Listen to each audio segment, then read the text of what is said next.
was 21 years old, I could only speak English, which is typical for those of us from English-speaking countries. And I had many reasons why this was going to be the case for me for the rest of my life. And I was very confident of this because I had no natural talent, I had a very bad memory, I couldn't travel to the country yet, I was too old, I felt too old, and I was sure that I was going to frustrate the native speakers and embarrass myself. And on top of this, in school, I did really poorly with languages. So I did actually get the opportunity to get into languages after I graduated university with a degree in electronic engineering, still only able to speak English. I moved to Spain, and I figured this is it. This is going to solve my problems living in the country. No. 6 months later of living in Spain, couldn't speak any Spanish. Now, a sensible person would have given up at this stage and gotten the point. I'm not very sensible, though. So I figured if I change my approach and change my attitude, maybe I can change my language skills. And what happened to inspire me to get into language learning was I met a polyglot. A polyglot is someone who can speak many languages. And the first time you meet someone like that, you can't help but feel really impressed. Like, for instance, there's Richard from the UK, and there's one video online where he speaks 16 languages. Let me just show you a little clip here. You can see him. Je parle français et anglais avec ma fille. Speak French, Macedonian, Czech, and Catalan, which is pretty impressive. And we also have Luca from Italy. And here you can hear him speak in German and Portuguese. We also have Susanna, who goes through here her Italian and her Russian. And a very impressive video I saw once, this 16-year-old from America called Tim goes through 20 languages in one video. And in this part here, you can see him go through Wolof,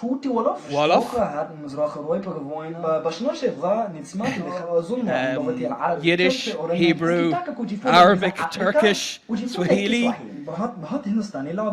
and Hindi. So, wow. I met someone like this and I was so impressed. I thought to myself, you know, I want to be like that. But the reason I wanted to be like that is because I wanted people to think I'm smart, to be impressed with me. And I met this polyglot at the start of my time in Spain, and with this very superficial motivation, just because it would be cool to learn a language, I failed.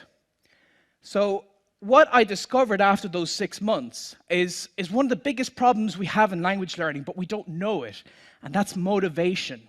A lot of us start with the wrong motivation to learn a language. We're learning the language just to pass an exam, to improve our career prospects, or in my case, for superficial reasons, to impress people. And what I found is those polyglots I've just shown you in the video, the reason they're learning the language is because they're passionate about that language. They're passionate about the literature and the movies and being able to read in a language and, of course, to use it with people. And when I changed that priority of using the language with people, I was able to learn the languages myself. But there are a lot of things that people feel would not allow them to learn language. So I want to go through, I think there's 5, I asked a lot of people, there's 5 major reasons they'd never get into language learning. So let me go through some of these here. The first is that they've no language gene or talent. No language gene or talent. Well, what does that mean? I mean, sometimes this is actually just a self-fulfilling prophecy. In my case, when I hadn't learned language growing up, or the 6 months of failed learning Spanish, it was just me telling myself, I don't have the language gene, so there's no point in really doing any work in the language. Because I didn't put the work in, I didn't learn the language. It's just a vicious circle. It's all in your head. There's no language gene. We all have it already. But let's just imagine some people that would do better, because we've seen in school people advance faster than the rest of the crowd. So let's say there's some inborn trait that gives someone a 20% advantage over the rest of the people. Good for them. But that doesn't mean that you can't. It just means you have to work 20% harder. And I found that, at least in my case, when I work harder, I can catch up with the naturally talented and even overtake them. So not having talent is not a good excuse. The next reason is that you're too old to learn a second language. And I certainly felt this myself, because up to 21 I didn't learn a language. And a lot of us feel that children their brains are hardwired to learn languages better. But is it really neurology at play here, or could it be the environment in which the child is learning the language? Well, a study at the University of Haifa in Israel actually found that under the right conditions, adults are better language learners than children. It sounds incredible, but it's about your environment, it's about your motivation, it's about the enthusiasm and encouragement you get from other people. And when you think of it, adults tend to be studying dusty old grammar books and doing boring exercises, whereas children are playing in the language, they're having fun in it. So I found that when I changed this to live through the language, not making it about studying the language, but living the language, then I was much more successful. So you're not too old to learn language. I've met people in their 60s starting to learn language and being successful with that. The next excuse people would have is that they can't travel to the country right now. Now, maybe 20 years ago, this would have been a valid excuse, but nowadays, the world is smaller than you think.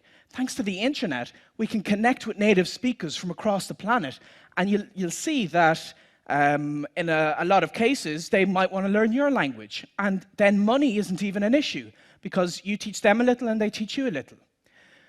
But even forgetting the internet for a moment, a lot of us live in cities or towns that are more international than what we think. And when I was traveling in America, I made it to Columbus, Ohio, of all places, to meet this very interesting polyglot called Moses. And he does what he likes to call leveling up, where he'll go to some public place and just see if he can find some foreigners and practice the language with them. And I joined him when we went to a mall in Columbus, and the two of us managed to practice 12 languages. And just here in this clip, you can see he goes to his Cantonese and his Cambodian. And you can see the guy really appreciated them trying. So you can learn a language anywhere. And I wanted to push this to the limit. My most recent project, I went to the middle of Brazil, of all places, to learn Egyptian Arabic. And I succeeded because even though there were no Egyptians around me, I got on Skype and I talked for 1 or 2 hours a day, and I managed to go up towards conversational level. So no, not being able to travel to the country is not a good excuse. The next one people might give is they've got bad memory for learning all that vocabulary. And this was certainly what I felt, because when I first tried to learn Spanish, I'd get a big list of words, I'd try to go through them, and I forget them very quickly. But research on memory capacity has found that it's better when you revise these words with the right frequency. And there's this technique called spaced repetition, where you learn the word, you revise the word just before you would forget it. And it looks something like this forgetting curve. The red line is what typically happens when you first see a word, but to get it into your head and stuck there permanently, then just review it to make sure it goes, review it 1 day later, then a week later, and then a month later. And there are apps on your smartphone, and there's free programs you can download that help you time all of this. So that's great, but you can learn the words faster and better if you combine this with an image association technique. So for instance, let's say I wanted to learn that the Spanish word for to fit is caber. Well, what if I imagined then that it's barely possible to fit a bear in a cab? Caber is to fit. So you do this for a lot of words, and it actually gets very easy with time, and you can learn vocabulary instantly. So no, having a bad memory is not a good excuse. Next, and I think the most important one that people always say is that they're going to frustrate native speakers. And this is just so not true. I've been to many places, I've spoken to many people, and every time I attempt to use their language, they're overjoyed. They're so pleased that I'm even trying. And I just feel like, especially adults, when we learn a language, we're such perfectionists. We want everything to be just right. And perfectionism is a really bad thing in language learning, because a language is a means of communication. It's a way to get to know new people and new cultures.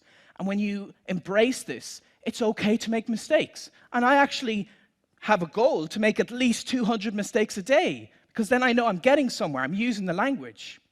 So embarrass yourself. Go out there, talk to people, it's okay. When do you think I was learning a language better? Here or here? So anyone can indeed learn a language when you use it with people, and it's okay to use it early. And this is so important that you don't have to wait until you speak the language perfectly and fluently and so on. You can get into it sooner than you'd expect. And it opens up so many doors to these other cultures. So for instance, after I'd learned that Arabic in Brazil, I made it to Egypt, and I made it all the way deep into the Sahara Desert. I sat down in the sand with an Egyptian, and I had some tea, and we had this nice little chat here. Wow. ميدان تحرير صغير صغير مش كبير ميدان تحرير مش مصر ايوه مصر كبيرة. And there I'm just saying that Egypt is so much, it's so vast, it's so great, it's so much more than just Tahrir Square in Cairo. And now when I was speaking with him, I used the wrong word here and there, and I conjugated the wrong verb every now and again, but that's okay, because even with this conversational level, I had this fascinating conversation with him. And I've done this with other cultures and other languages. I even managed to learn a little American Sign Language. And here you can see, Juliana had asked me, why didn't I learn Irish Sign Language? And I said, because when I'm in Ireland, I like to improve my Irish or my Gaeilge, which I can then speak here. Maar dúirt me tá mé taiste le Gemlín anús. So that was me on Irish radio saying about my travels and whatever. And I learned Irish for 10 years in school, and I wasn't able to say the most basic phrases after that. But as an adult, I went back to Ireland and I embraced using the language as a beginner. And that helped me to reach this stage. And it's okay to be a beginner, it's okay to be conversational. But when you take this on, you take it to the next level, then you can reach very well. I mean, I've got very good level in French, Spanish, a couple of languages. I've worked as a professional translator, and like here I'm having a quick Parfois, chat j'ai in French. passé 1 heure pour trouver une traduction. Ah oui, bien sûr. And that's great. That's what everybody thinks of when they're getting into language learning. They think, that's what I want to be. I want to be at this very high professional level, have deep philosophical conversations. And that's fantastic. And yeah, it's impressive when you see people like that. But rather than be impressive, I think it's so much better when you embrace the beginning stage of language learning. And one of the most amazing experiences I've had was when I was in China on the train, 2,000 kilometers deep into China, and I had a basic conversation of what's your name? And it turned out I was given my Chinese name there on the train. And look, this is how it went. 你叫什么名字？ What's your name? 我叫 Benny. I'm Benny. Benny. 我没有中文。 I don't have a Chinese name. And then Li Hui says, I'll tell you what, your name is Bunling. Bunling. Because this sounds like your normal name, and it means ability or skill. And you know, I could have that conversation even with a basic conversation level of Chinese. And I do have the ability, I do have the skill to learn language, but I always did. We all always do. And the reason I have this skill is not because I was born with it and others weren't. It's a decision I made. And the problem a lot of us face is we feel that we're better studying and preparing for speaking a language someday, because if we do it too early, the world would end from all this frustration we cause people. There are 7 days in a week, and someday is not one of them. I say, rather than see if the world will end, a whole new world will begin if you try to learn a new language. So I hope you'll give it a try. Thank you.